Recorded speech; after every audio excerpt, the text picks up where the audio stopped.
Yeah, we're having a blizzard here in South Dakota, and I'm trying to walk the dog.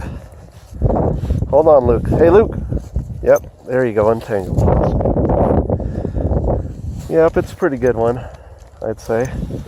But, you know, hey, why not take a dog for a walk in a blizzard? Yeah, I just want to say a couple things. If you're for Trump, I ain't mad at you. I understand you want to change, but, you know, it's been a year, a little bit more than a year. He ain't doing jack.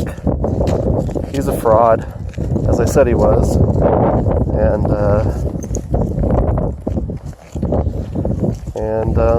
you know, ain't nothing going to come of it. Except maybe criminal charges. I can say the lie. Well, I can't say too much, but yep, some stuff's about to go down. And if you're worshipping Trump, you might want to think twice, because I wouldn't be too loud about being proud about voting for him either, because you're going to be ashamed here pretty quick. But you know, I mean, it's out there. You just gotta talk to some people, law enforcement.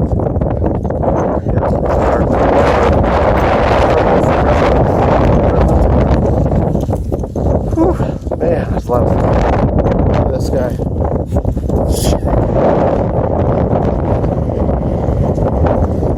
Yeah, I enjoy a difference of opinion, but I gotta warn you, if you debate me, if you step to me, best pack of lunch. Many have fallen, I am undefeated. Because I met this guy, he's a douche. Real douchebag. Scumball. You know, my brief time when I worked for the FBI, Robert Mueller was in charge. He's an ex-Marine, he's a registered Republican. He's about as clean and